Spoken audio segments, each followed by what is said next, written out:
हम लोग फॉरगिवनेस पे बात हो रही थी कि द्रौपदी ने कैसे फॉरगिव किया। अश्वत्थामा ने उसके 6 पुत्रों को मारा और अर्जुन उसे पकड़ के लेके आया। तो अर्जुन तो उसे मारने को गए थे पर मार नहीं पाए। क्यों? क्योंकि गुरुपुत्र था वो। तो उसके हृदय में कितनी करुणा हो सकती है सोच सकते हैं हम लोग। और उसके बाद उसने मारा नहीं, लेकिन पकड़ के रस्सी से पकड़ के ले आया द्रौपदी के सामने कि अब तुम्हें इसे जो सजा देनी है दे दो। द्रौपदी ने उसे गुरु पुत्र मान के माफ कर दिया। सोचिए, अपने 5 संतानों की हत्या जिसने करी उसको माफ कर दिया। इतना बड़ा पाप अश्वत्थामा ने किया और उसे द्रौपदी ने माफ कर दिया।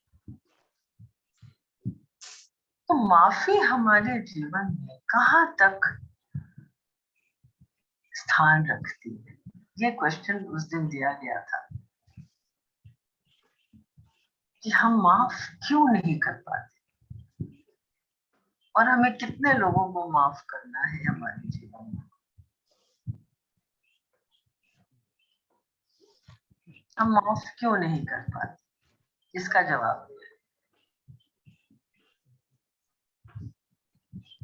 हमारा अहंकार बीच में आता है। अहंकार, yes, one of the points, but not the main point.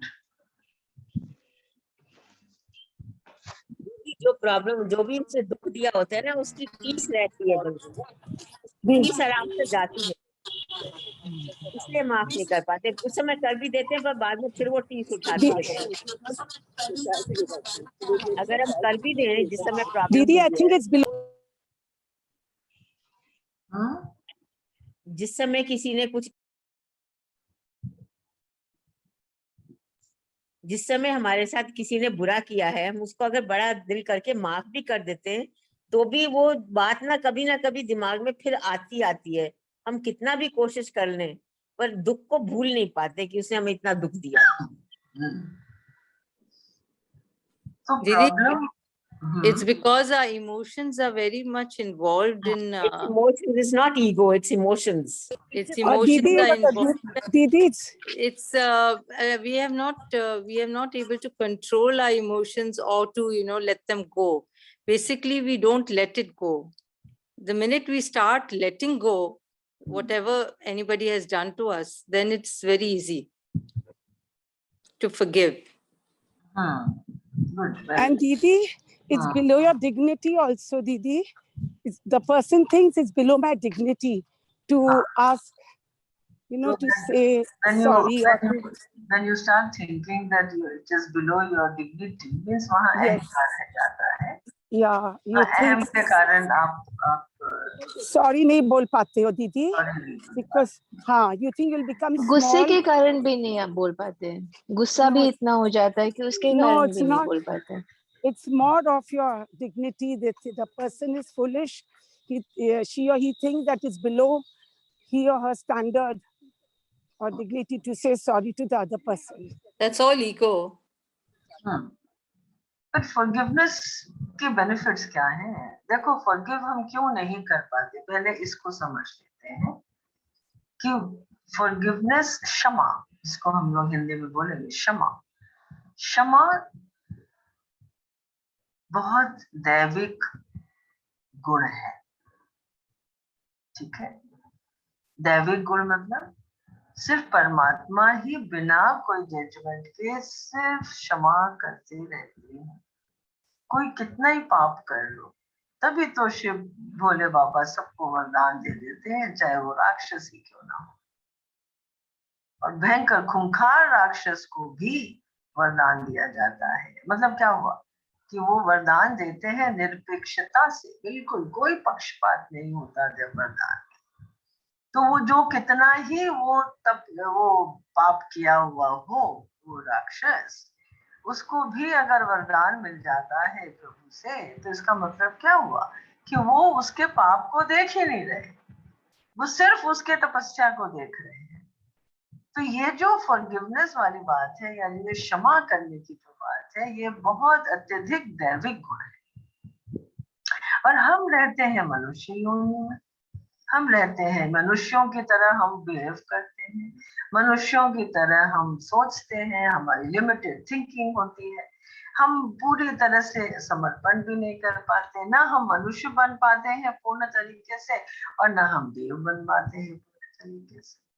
हम दोनों नहीं बन पाते, क्योंकि मनुष्य संसार कहता है, व्यवहार में तो संसार सत्य है, ठीक है, व्यवहार में तो संसार सत्य है, आपके सामने सब कुछ है, वही सत्य है हमारा। लेकिन परमार्थ की दृष्टि से, परमार्थ की दृष्टि से संसार सत्य नहीं है। तो परमार्थ में हमें क्या करना है, परमार्थ में हमें ढूंढना है कि हम वो दैविक शक्ति, दैविक गुण को हम कैसे अपने अंदर संचार कर सकते हैं। तो क्षमा करना इतना आसान नहीं होता, ठीक है, क्षमा करना इतना आसान नहीं होता। लेकिन अगर आप क्षमा कर पाए, अगर हम क्षमा कर सकते हैं, और अगर हम क्षमा के काबिल हैं, और अगर हम अपनी चरित्र की जिम्मेवारी ले लेते हैं, तो आप बहुत इजीली सबको क्षमा कर सकते हैं। चरित्र की जिम्मेवारी लेना, अपने व्यक्तित्व को नीचे ना गिरने देना। अहंकार है, अहंकार कारण है, हम भूल नहीं पाते, हम कर पाते। इन सबको एक बार साइड ट्रैक करो, हमें क्या करना है उस पे ध्यान देंगे हम, इस दैविक गुण को हम अपने अंदर संचार करेंगे। जैसे परमात्मा, कोई भी अगर हमें कष्ट देता है या हम कष्ट लेते हैं, कोई देता नहीं है कष्ट, ये भाव भ्रम से हम निकल जाए। कोई कष्ट आपको नहीं दे सकता इस पूरी दुनिया में, क्या इस पूरे संसार, हम खरीदते हैं उस कष्ट को, ठीक है, हम खरीदते हैं उस कष्ट को। और वो कष्ट जब हमें सामने आता है हमारे, तो हम उसे हैंडल नहीं कर पाते, क्योंकि हम अपनी जिम्मेवारी नहीं लेते कि हाँ मैंने अपने को कष्ट दिया, क्षमा नहीं करती। हम क्षमा इसलिए नहीं करते क्योंकि हम अपने से बहुत प्रेम नहीं करते। जब हम अपने से प्रेम बढ़ाएंगे, तो आप देखोगे कि आपसे क्षमा बहुत इजीली हो जाएगी, क्योंकि आप अपने को कष्ट नहीं देना चाहते हैं ना, तो क्षमा आपसे हो जाएगी। क्योंकि क्षमा कब नहीं होती है, जब आप अपनी जिम्मेवारी नहीं लेते हो और हम दूसरों के लिए दूसरों को ब्लेम कर देते हैं, उसने मुझे दुख पहुंचाया, उसके कारण मैं दुखी हुई, उसने मुझे ऐसा किया, उसने अपशब्द कहे, उसने अपमान किया। जब हम उसमें रहते हैं और हम इसमें नहीं रहते हैं, तब जाके क्षमा पूर्ण तरह से हम नहीं कर सकते। और जब हम इसमें ले लेते हैं उस इवेंट को या उस हर्ट को या उस कष्ट को, उस अपशब्द को, उस अपमान को, अगर हम अंदर अपनी जिम्मेवारी लेते हैं कि हाँ मेरे को कष्ट हो, मैंने कष्ट लिया उससे उधार में, तब क्या होगा, तब इमीडिएटली आपसे क्षमा हो जाएगी, क्योंकि आपका शरीर, मन, तन सब भारी हो जाएगा उस भाव से। और जब उस भाव से भारी होगा, तो आपको खुद को अच्छा नहीं लगेगा। तो यहाँ पे ट्विस्ट कहाँ आ रहा है? ट्विस्ट आ रहा है कि हम अपने ऊपर क्षमा का ब्लेम नहीं लेते, दूसरों को देते, बिकॉज दूसरों को दे देते हैं इसलिए हम उसे कर नहीं पाते, क्योंकि वो हमारे अब हमें है ही नहीं, हमारे मंडल में वो है ही नहीं कि मैंने उसे लिया, उस कष्ट को मैंने लिया, तो मैं अपने से प्रेम नहीं करती, क्योंकि मैं अपने को कष्ट क्यों दूंगी भाई? अगर मैं प्रेम करती, आप जिससे भी प्रेम करते हो उसको कभी कष्ट देते हैं आप? नहीं, है ना? तो अहंकार हम भूल नहीं पाते, हम लेट गो नहीं कर पाते, ये नहीं की बातें नहीं करनी, हम जो हमें करना है उस पर ध्यान देना है। तो ये जो दैविक गुण है, ये सतो गुण है, ये क्षमा, इसमें सारी चीजें, क्षमा, अहंकार क्या, आपको भूलना क्या, सब चीज बंद हो जाती है जहां तुमने अपने चरित्र पे इस बात को ले लिया कि अगर परमात्मा होते मेरी जगह तो वो क्या करते। अगर ये प्रश्न हमने लगा दिया हर दुश्मन के आगे, या जिनको भी आपको क्षमा करना हो, उनके सामने जो भी इवेंट हुए हो आपके लाइफ में और आप नहीं कर पा रहे हो, तो एक दिन बैठो अपने साथ और एक पेपर पेन लो और सबके नाम लिखो जिन जिनको आप नहीं कर पा रहे हो, और क्यों नहीं कर पा रहे हो वो एक एक इंसान के बारे में सोचो, ये क्यों नहीं कर पा रहे हो। और फिर अपने आप से हम पूछेंगे कि अगर परमात्मा मेरी जगह हो तो क्या, अगर कृष्ण मेरी जगह हो तो वो क्या क्या करते? आपको जवाब मिल जाएगा। क्षमा तो कर लेते हैं लेकिन बाद में टीस रहती है, ये कह रही थी मैं आपसे। मैं क्षमा तो बहुत कर दिया लेकिन वंस इन अ वाइल फिर वो बात याद आती है तो फिर आपके मन में क्षमा नहीं हुआ, क्षमा नहीं हुआ, पूर्ण रूप से क्षमा नहीं हुआ, उसे क्षमा का नाम नहीं दे सकते आप। ये आपका माइंड का, हमारा माइंड का खेल है, वो आपको भ्रम में रखता है कि हम क्षमा कर चुके। ये भी एक अहंकार है कि हमने तो कर दिया, मैंने तो क्षमा कर दिया, यहाँ भी मैं आ जाता है, समझे? ये भी आपके अस्तित्व को, व्यक्तित्व को छेड़ता है। अगर वो इंसान फिर सामने आ गया और आप हिल गए तो मतलब क्षमा हुई नहीं ना पूरी तरह से नहीं। सोच रहे हैं हम क्षमा हो गई, हम भ्रम में है क्षमा हो गई, बट होती नहीं है क्षमा। क्षमा मतलब क्या हुआ? क्षमा मतलब कि वो इंसान आपके लिए वैसा का वैसे ही है जैसे पहले हर्ट होने के पहले था, वो है क्षमा। दीदी, अगर हमने भूल भी जाए या क्षमा भी कर दें, कोई इवेंट है, कोई पर्सन है जो बहुत सालों पहले किसी ने कुछ किया हो, but suppose related to that somebody talks, कोई मतलब बात करते हैं, फिर वो मतलब in relation to that you remember that incident, how is that, how do we, I mean, get rid of that memory? that memory has to be blessed.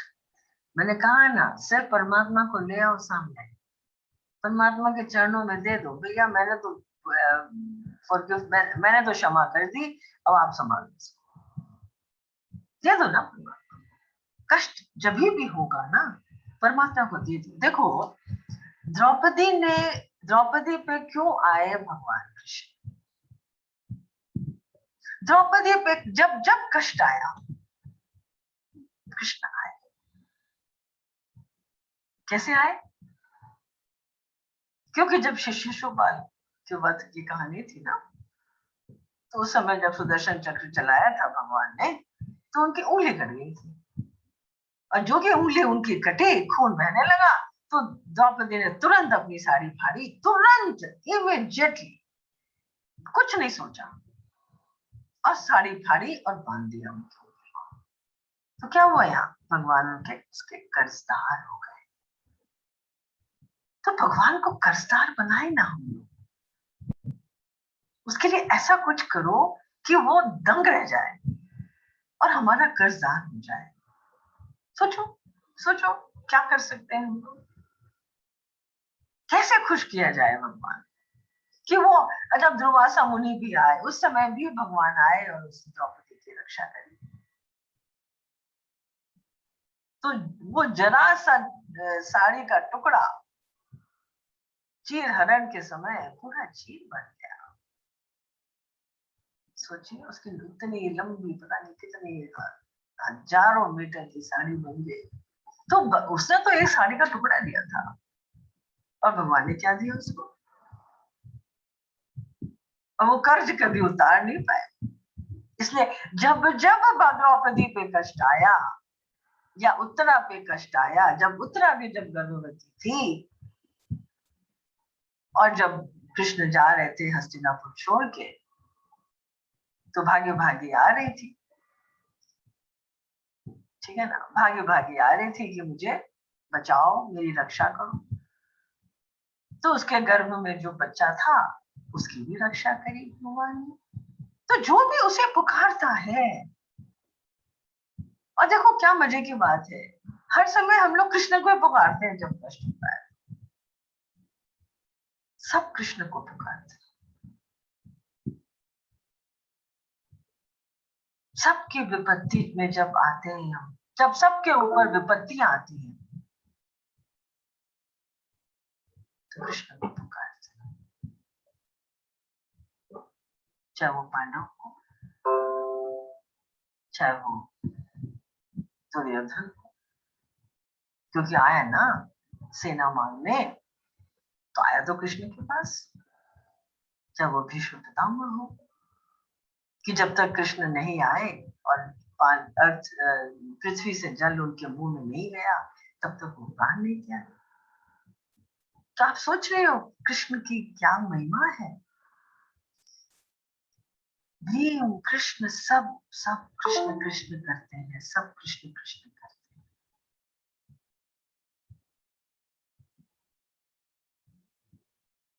हैं। जब वेद व्यास ने महाभारत खत्म करी, जब लिख ली, तो उनके कथा के अनुसार कोई नहीं बचा हुआ, सिर्फ धृतराष्ट्र और गांधारी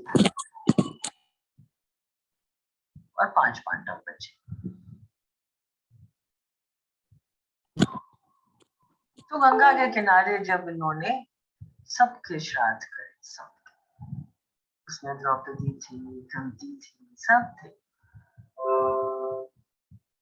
जितने भी लोग महाभारत के युद्ध में क्षत्रिय शहीद हुए, उन सब का श्राद्ध किया गया। तो भगवान कहते हैं यहाँ कि सब, हर जीव संसार में काल के अधीन है। हर जीव, चाहे वो कृष्ण भी हो, चाहे वो राम हो, चाहे वो एक साधारण सा मानव क्यों ना हो, एक चींटी हो, एक हाथी हो, एक गाय, कोई भी हो, जो भी जीव है, मृत्यु का भय भगवान पूरी तरह भागवत में कहते हैं, गीता में कहते हैं, हर जगह वेदांत का यही ज्ञान है कि मृत्यु का भय निरर्थक है, कोई कारण नहीं होना चाहिए मृत्यु के भय का। मृत्यु में कष्ट का भय हम रख सकते हैं, लेकिन मृत्यु का भय निरर्थक है। मृत्यु के समय कष्ट ना हो, ये प्रार्थना की जा सकती है। तो मृत्यु के समय भय ना, मृत्यु के समय कष्ट ना हो, उसके लिए सबसे बड़ी साधना आज से हमारे लिए यही है। ध्यान से सुनिएगा, अपने को कष्ट मत दीजिए किसी भी हालत में। ये शरीर एक मंदिर है उस आत्मा का, उसे कष्ट ना दिया जाए, किसी भी रूप में कष्ट मत। अगर हेल्थ खराब है तो अपना ध्यान रखिए, जाइए डॉक्टरों के पास, आयुर्वेद लीजिए, होम्योपैथी लीजिए, बैक लेवल रेमेडीज करिए, एक्यूपंक्चर करिए, एक्यूप्रेशर करिए, सब कुछ जो आपसे हो सकता है वो करिए। उस कष्ट पे ध्यान मत दीजिए, क्योंकि कष्ट को भ्रष्ट से बचाना एक ही काम कर सकता है, परमात्मा की कृपा। परमात्मा की कृपा के बिना कष्ट टल नहीं सकता। तो कष्ट को मत करिए, अपनी आत्मा को कष्ट मत दीजिए। और जब अपने विचारों पे कोई कष्ट आ जाए, विचारों पे कष्ट कब आएगा? जब हम लोग कुछ नकारात्मक सोच में जाएंगे। जब नकारात्मक सोच में जाएंगे तो मन को भी बहुत कष्ट होता है। मन को कष्ट मतलब शरीर को कष्ट, शरीर को कष्ट मतलब आत्मा को कष्ट। तो सोच रहे एक विचार से हमें कितना सारा कष्ट में हम चले जाते। तो ये भी नहीं करना, कभी भी नकारात्मक सोच में नहीं जाना हमको। इससे भी हमारे सटल वे में बहुत कष्ट होता है। क्षमा भी करनी, क्योंकि क्षमा तो सबसे बड़ा आत्मा का कष्ट है। तो मृत्यु पे कष्ट नहीं चाहिए ना, तो ये सब हमें फॉलो करना पड़ेगा। जितना हो सतोगुण, ये जो है ना अपने नवरात्रि 9 दिन की होती है ना। क्यों 9 दिन की होती है? क्योंकि 9 बहुत पावरफुल नंबर है। 9 देवियां हैं। बिस्लरी पानी का बोतल ले लीजिए, भूल गए। नहीं, ले ले। ऑडियोज ऑफ करें प्लीज। तीनों गुणों की, तमस, रजो, सतो, तीनों गुणों की साधना है ये। और है ये हमारी अम्बा, गौरी, महालक्ष्मी, महाकाली, तीनों की साधना है।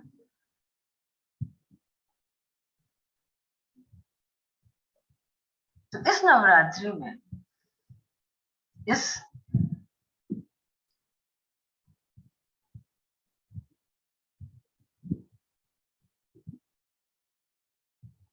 देखिए मुझे कितनी खांसी हो रही है, फिर आप ऑफ कर दो रिकॉर्डिंग। फिर जब ध्यान नहीं रहता, ध्यान कहीं और चला जाता है या परमात्मा में चला जाता है, तो शरीर का भान नहीं रहता, शरीर की सुध नहीं रहती। तो अगर हम ये परमात्मा को सारा हमारा कष्ट देते रहे तो ले ले, और ये पूछते रहे कि अगर हम परमात्मा इस हमारी जगह होता तो क्या होता।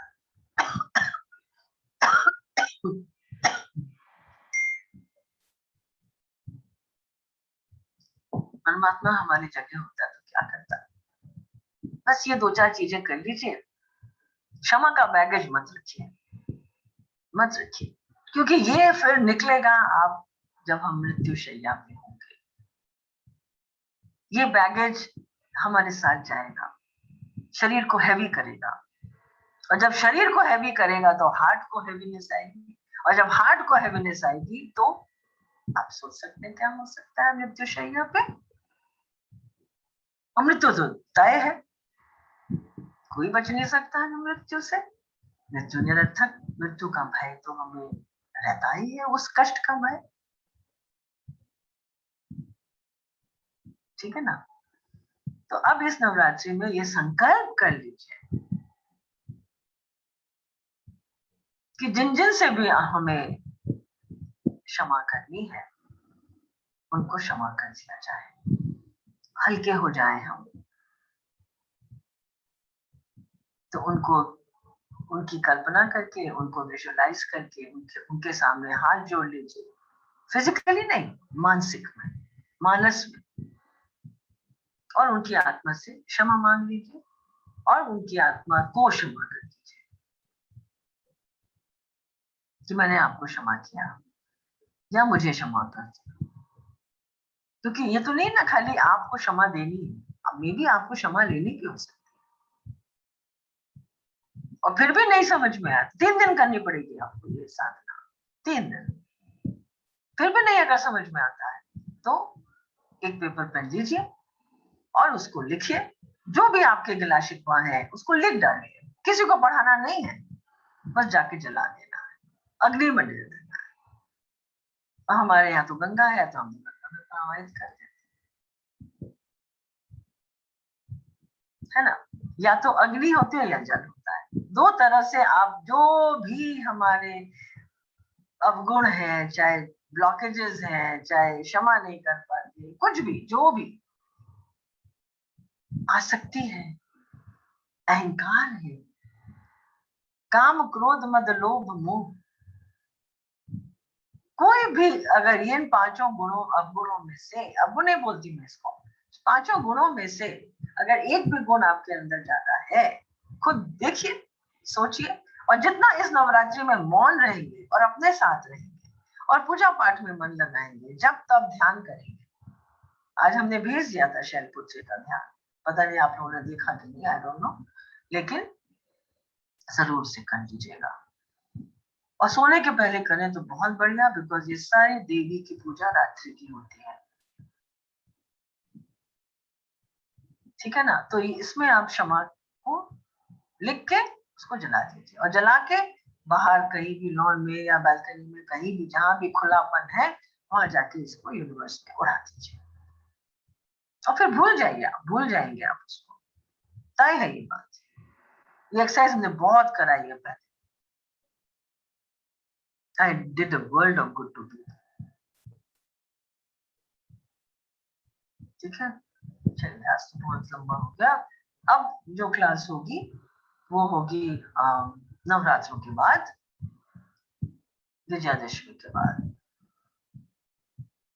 आज पहला दिन था इसलिए हम देवी स्तुति करनी थी, इसलिए आ गए हम आपके सामने, लेकिन अब हमें थोड़ा छुट्टी चाहिए, 8-9 दिन, फिर मिलेंगे आप लोगों से। खूब माँ की बड़ी कृपा बरसाएं आपके ऊपर